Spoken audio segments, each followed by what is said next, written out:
San Rafael Televisión, una visión de nuestra gente.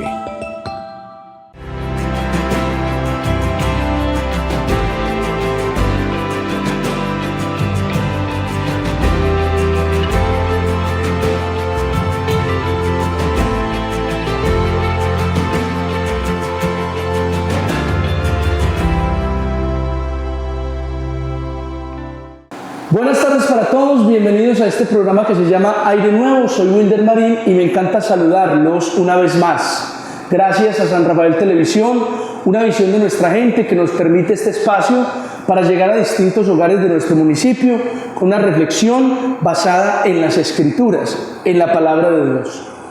Y vamos a comenzar entonces citando el pasaje sobre el cual vamos a tocar la reflexión del día de hoy.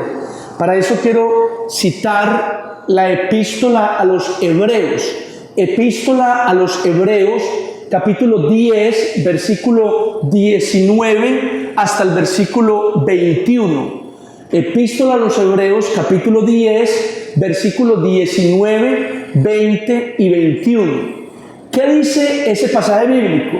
Dice lo siguiente: así que, hermanos, teniendo libertad para entrar en el lugar santísimo por medio del camino nuevo que Cristo nos abrió, esto es su cuerpo, entremos con sincero corazón, lavados los corazones de mala conciencia y los cuerpos con agua pura. Eso, más o menos, parafraseando el versículo, dice el texto que hemos citado. Y es interesante porque, aunque de primera lectura tal vez no entendamos a qué se está refiriendo la Biblia con esas palabras, permítanme explicarlas y ya las iremos entendiendo. Para esto, déjeme decirle que la reflexión de hoy se llama la pura verdad. Así se llama la reflexión de hoy. La pura verdad. Así se llama el mensaje de esta tarde. La pura verdad. Bien, y permítame contarles lo siguiente. Días atrás yo entré a un negocio. Compré lo que tenía que comprar y cuando salí del negocio me instalé en la acera del negocio. Así diagonal vi a un muchacho que le estaba vendiendo unos paqueticos de galleta a dos señoras. Cuando vi esa escena, yo pensé para mis adentros: esas dos señoras se van a dejar engañar. Y el muchacho las estaba convenciendo ahí, y al final vi que las dos señoras le compraron un paquetico de galletas. Dejé de mirar, pero de reojo alcancé a ver que el muchacho se vino para donde mí. Y yo para mis adentros pensé: también cree que me va a convencer, también cree que me va a engañar. Oiga, me convenció, me engañó. En un momentico me enredó y le terminé comprando 3 paqueticos de galletas por 5,000 pesos. Uno lo regalé por ahí en la calle, otros 2 me los llevé para la casa, que se desharinaron. El punto es que el muchacho tenía la pericia, tenía la gracia, no sé cómo decirlo, pero me convenció. Me dijo que esas eran las galletas, las mejores galletas del mercado según unas estadísticas de yo no sé dónde. El caso es que terminé enredado y le compré 3 paqueticos por 5,000. Con esto quiero dejar claro una cosa: el ser humano puede engañar fácilmente al ser humano. Solo basta con fingir, solo basta con ocultar, solo basta con actuar. Pero el ser humano puede engañar fácilmente a otro ser humano. Sin embargo, ustedes lo saben muy bien, el ser humano no puede engañar a Dios. Es imposible. El ser humano no puede engañar a Dios. ¿Por qué? Porque Dios todo lo sabe. Porque dice la Biblia que aún no está la palabra en nuestra boca y he aquí, el Señor ya sabe qué vamos a decir. Oiga, tremendo eso. También dice la Escritura que el corazón humano es engañoso y perverso más que todas las cosas. ¿Quién lo conocerá? Y responde la Biblia, solamente el Señor. ¿Qué está diciendo con eso la Escritura? Que Dios nos conoce a ti y a mí al derecho y al revés, por dentro y por fuera. Conoce nuestros pensamientos más íntimos, las intenciones más ocultas de nuestro corazón. Todo lo conoce el Señor. Por eso tú y yo no podemos engañar a Dios. Por eso tú y yo, cada vez que nos acerquemos a Dios, tenemos que ser sinceros para con el Señor. Sinceros. Ahora, hablando de sinceridad, volvemos otra vez al texto bíblico que les cité al principio. Hebreos capítulo 10, versículo 19, 20 y 21. Dice el escritor: así que, teniendo libertad para entrar al lugar santísimo, por medio de la sangre del camino nuevo que Cristo nos abrió, entremos pues con un corazón sincero, lavados los corazones de mala conciencia y los cuerpos con agua pura. ¿Qué significan esas palabras? Escuchen.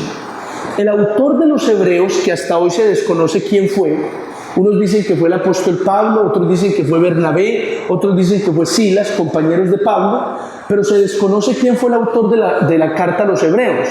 Sin embargo, ese autor estaba tratando un problema con la iglesia de aquel tiempo.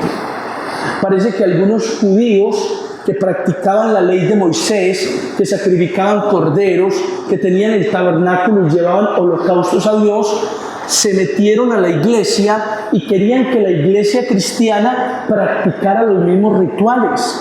Entonces el autor a los Hebreos les está diciendo: mire, no es necesario practicar esos rituales, porque la vida en Cristo es sencilla. Ama a Dios y ama al prójimo y ya está. No es necesario practicar esos rituales. Entonces el autor les dice lo siguiente: mire, antes, cuando existía el tabernáculo de Moisés, dentro del tabernáculo había un lugar llamado el lugar santísimo. Ese lugar estaba oculto por un velo, por una cortina. Detrás de la cortina estaba el lugar santísimo, donde ponían un arca con unos serafines, y allí guardaban el maná y la ley de Moisés. Y sobre ese lugar descendía la gloria de Dios. Escuchen. Y una vez por año, oiga, una vez al año, el sacerdote principal entraba a ese lugar a pedir perdón por los pecados del pueblo. Y el sacerdote entraba con una cuerdita, una cintilla amarrada a su cuerpo. Y en esa cintilla había unas campanillas que sonaban. ¿Para qué? Porque el sacerdote, cuando entraba al lugar santísimo, si el sacerdote estaba en pecado, estaba mal con Dios, la gloria del Señor lo eliminaría allí, caería muerto. Y la gente del pueblo no podía entrar y decirle: Dios, capo, un momentico, sacamos a este man aquí. No. Para eso estaba la cuerda que le amarraban y las campanillas. Si no sonaban allá adentro, quiere decir que el sacerdote se murió, que la gloria de Dios lo mató porque estaba en pecado, y lo arrastraban y lo jalaban de la cuerda. Ahora, si el sacerdote estaba bien, allá en el lugar santísimo pedía perdón por los pecados del pueblo, y el pueblo tenía un año más de perdón. Pero ¿qué está diciendo la Escritura a los Hebreos? Que cuando Jesucristo vino a la tierra y murió en la cruz, oiga, el velo del templo, del tabernáculo, se rasgó por la mitad, de arriba abajo. Dios mismo rasgó ese velo. ¿Y qué significa que rasgó ese velo? Que ahora tenemos libertad para entrar en ese lugar santísimo. ¿Quién es? ¿El sacerdote? No, todos los que creemos en Jesucristo. Tenemos la posibilidad de entrar a la misma presencia de Dios para pedirle perdón directamente por nuestros pecados. Mire, yo le abro un paréntesis. Yo creo firmemente que cada persona que cree en Jesús hoy puede ir delante de Dios en su habitación, en su casa, en el monte, en el campo, donde quiera. Puede acercarse a Dios, entrar en la presencia de Dios y directamente pedirle perdón a Dios por sus pecados. Yo creo eso, y eso está en la Biblia también. Entonces, tenemos libertad para acercarnos. ¿Quiénes? Todos. Ya Cristo nos dio esa libertad para acercarnos a Dios y hablar con Él y pedirle perdón. Ahora, el texto que leímos nos muestra una condición en la que debemos acercarnos. ¿Cuál es esa condición? Dice el escritor: acerquémonos pues, ya que tenemos libertad para entrar a la presencia de Dios todos. Acerquémonos con un corazón sincero. Acerquémonos con un corazón sincero. Y quiero quedarme ahí porque hay otras condiciones, pero quiero concentrarme en esta: un corazón sincero. La palabra sincero se escribió en griego con la palabra alítines. Alítines. Alítines significa verdadero. Alítines traduce no ocultar lo evidente. Es decir, en griego ese pasaje estaría diciendo: acércate con un corazón verdadero. Acércate con un corazón que no oculta lo evidente. Y a este punto quiero llegar. Mira, tú y yo tenemos libertad para acercarnos a Dios. Pero al acercarnos, vamos a hacerlo con un corazón verdadero, con un corazón sincero. No ocultemos lo evidente. Hablemos con Dios de lo que nos está pasando. ¿Saben por qué? Porque Dios ama la sinceridad. Dios ama la sinceridad. En palabras del rey David, cuando el rey David cometió humanamente un pecado terrible, después de que se estaba arrepintiendo, en su oración de arrepentimiento dijo: Señor, tú amas la verdad en lo íntimo. Escúchame, tú amas la verdad en lo íntimo. Es decir, el Señor ama que tú y yo seamos sinceros cuando estamos hablando con Él. Vamos a irnos a unos mensajes institucionales y ya regresamos. Por favor, no apagues el televisor, no cambies de canal, ya volvemos.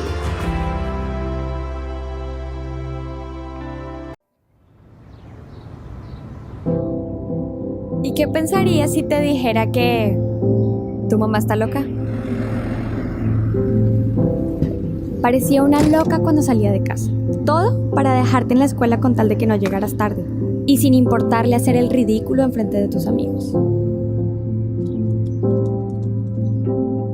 Loca porque aunque esté enferma y no tenga fuerzas, nunca se tomará unas merecidas vacaciones. Está loca porque después de tantos años de sacrificios para lograr terminar su carrera, decidió renunciar a ella para dedicarte toda su atención y su cuidado.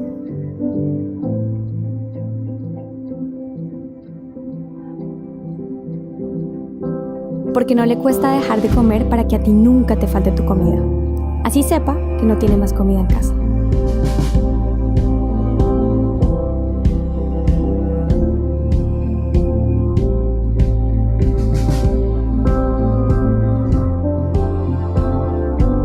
Y sí que está loca al siquiera pensar en cambiar de lugar contigo y dar su vida por ti para nunca verte sufrir.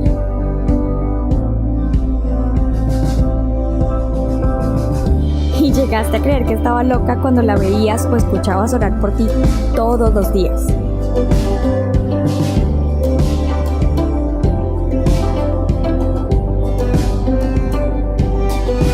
Y sí, está loca, pero loca de amor por ti.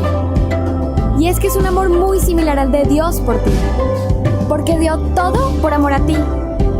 Es un amor que jamás alcanzaremos a entender, porque dio a su único hijo, a Jesús, para darte una esperanza eterna y una nueva oportunidad. Hoy puedes experimentar ese amor incondicional. ¿Quieres conocer a Jesús?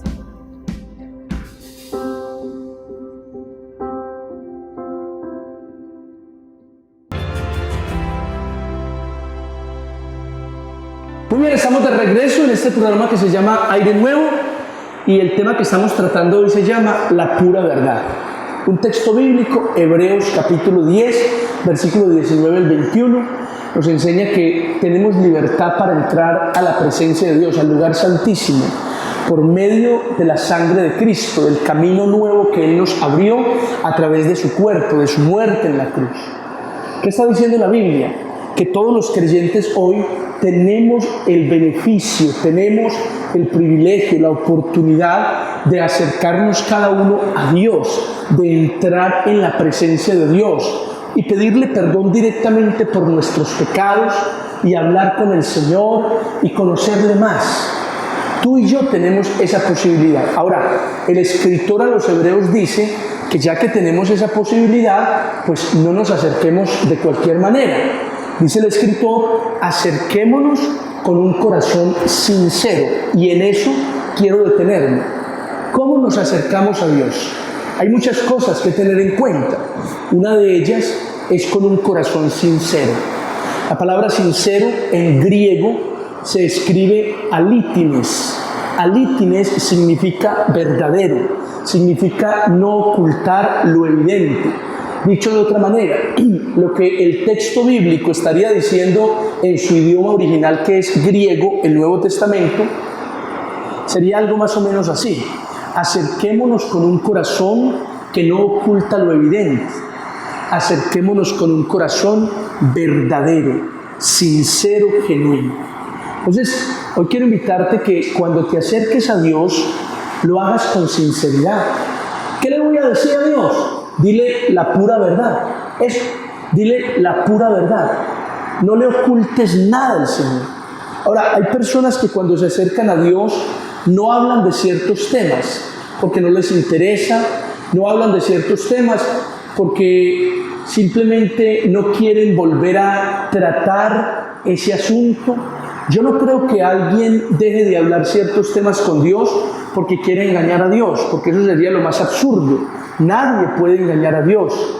Pero yo quiero invitarte hoy para que cuando te acerques a Dios en oración, allá en tu casa, cuando estés en la iglesia, seas muy sincero con Él, porque Dios ama la sinceridad. En palabras del rey David, cuando cometió un pecado humanamente terrible, en su oración de arrepentimiento dijo: Señor, tú amas la verdad en lo íntimo. Escucha esa expresión. Dios ama la verdad en lo íntimo. Él ama que tú abras tu corazón allá a solas con Él y seas una persona genuina, sincera, que no oculta nada. Ya se lo voy a poner de otra manera. Se lo voy a decir desde la otra cara. Así como Dios ama la sinceridad, hay que decir que Dios también aborrece, Dios detesta la falsedad, la hipocresía, el engaño. Eso lo aborrece Dios. En otras palabras, a Dios le enfada, a Dios le enoja, porque Dios también se enoja. Una persona falsa, una persona hipócrita, una persona que engaña. Eso aborrece el Señor. Te lo pongo de esta manera.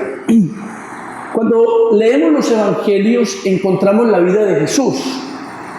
Y cuando usted estudia la vida de Jesús, usted puede notar que Jesús no está enojado con las prostitutas, ni enojado con los publicanos, pecadores. Jesús está más enojado con los fariseos y con los escribas. Con ellos está enojado. ¿Y por qué Jesús está tan enojado con los fariseos y los escribas? Porque los fariseos y los escribas son unos hipócritas que aparentan ser lo que realmente no son, que fingen ser lo que en verdad no son en ninguna manera. Por lo menos las prostitutas y publicanos no estaban fingiendo ser alguien, no. Ellos mostraban lo que eran. Somos pecadores, somos prostitutas, somos publicanos. Entonces, usted encuentra a Jesús no enojado con las prostitutas y con los publicanos, pero sí lo encuentra enojado con los fariseos y con los escribas, porque los fariseos y escribas eran falsos, eran hipócritas, engañaban a la gente. Entonces, eso indigna a Dios. Y es que, a ver, déjame contártelo de esta manera. Existe como un doble pecado en la falsedad.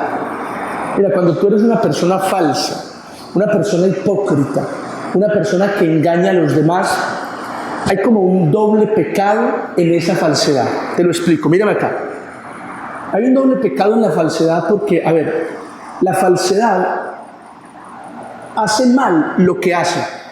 O sea, está mal lo que hace la falsedad, pero lo que esconde es aún peor. ¿Lo escuchaste?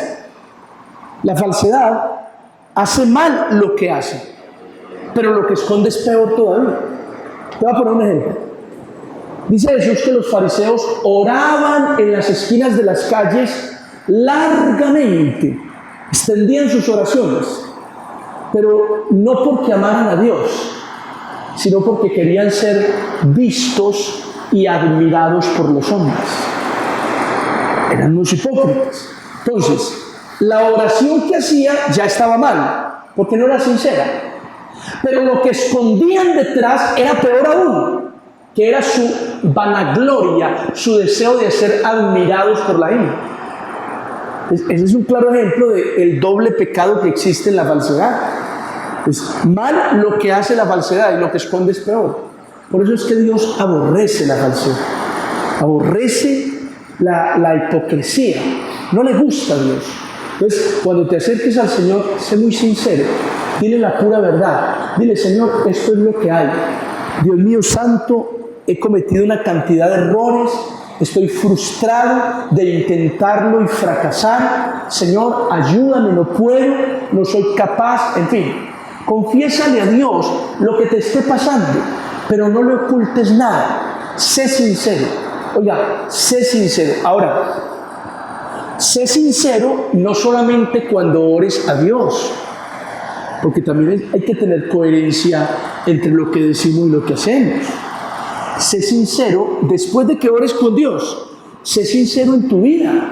Mira, sé sincero en tu vida. No le finjas nada a nadie, ni seas falso, ni seas hipócrita.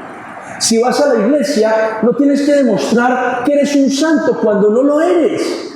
Es decir, sé genuino, demuéstrale a la gente: mira, soy una persona creyente, que quiero a Dios, que amo a Dios, pero tengo muchas falencias, muchas debilidades, muchos errores, todavía me equivoco demasiado y no voy a aparentar a nadie lo que no soy. Mira, es mejor así. Créeme que es más agradable una vida sincera delante de Dios que una vida que aparenta ser lo que no es. Y en esta sociedad actual sí que sufrimos de las apariencias. Porque, mire, ojalá la gente que monta tantas publicaciones en las redes viviera la vida que se muestra ahí. Ojalá la gente que sonríe tanto en las fotos que publica tuviera esa sonrisa de verdad. Pero uno va a ver detrás de la vida de esa persona que publica tantas cosas en redes, paseando, riéndose, disfrutando, y son vidas deprimidas, son vidas tristes, opacadas, arruinadas, aparentando mostrar en redes lo que no son. Y entonces eso ya también está mal, porque finalmente, ¿a quién estamos engañando? A Dios no estamos engañando. De pronto engañamos a los demás un ratico, pero a nosotros mismos tampoco nos podemos engañar. Entonces, sea genuino, sea real. Me encanta de esa manera. Mire, ser sinceros cuando hablamos con Dios, pero incluso cuando terminamos de hablar con Él, seguir siendo sinceros en nuestra vida. Mire, yo voy a abrir un paréntesis. La mayoría de los que me ven dando estas reflexiones saben que yo soy el pastor de la iglesia cristiana en este pueblo.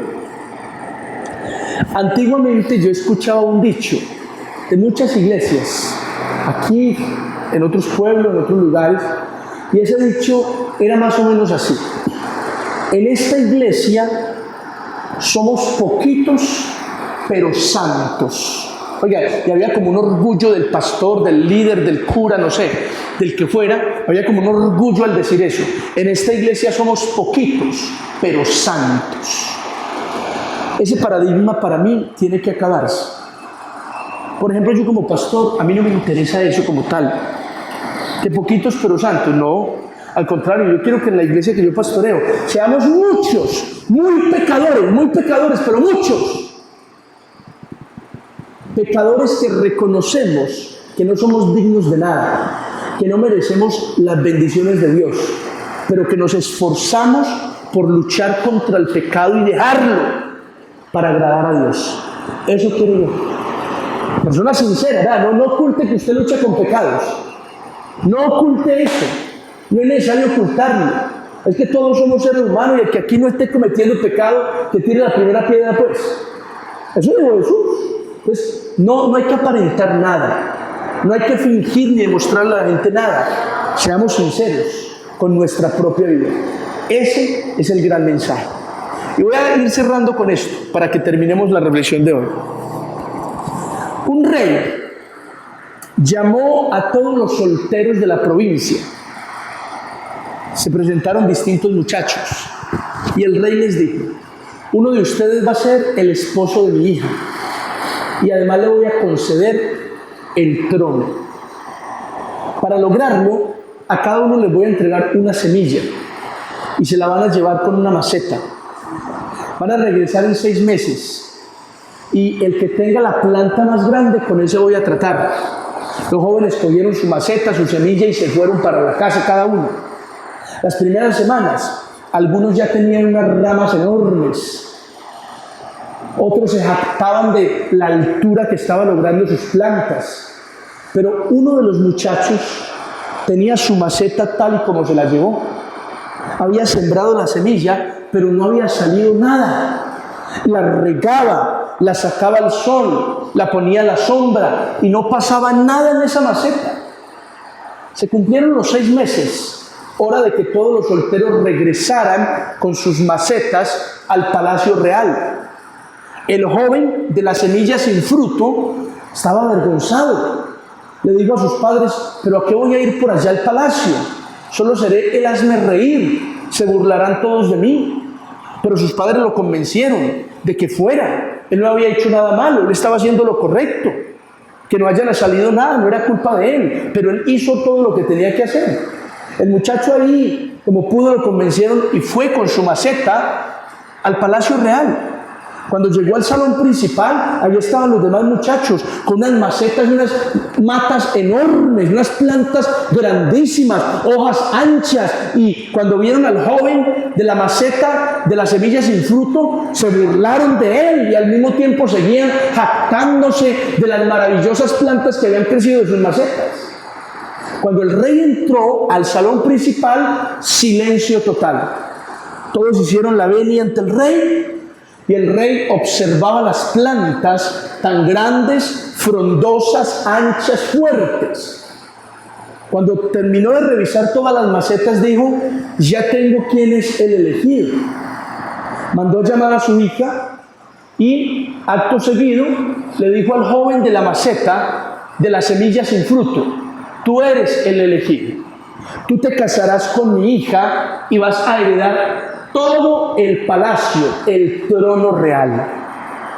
Los demás muchachos con sus macetas enormes estaban atónitos.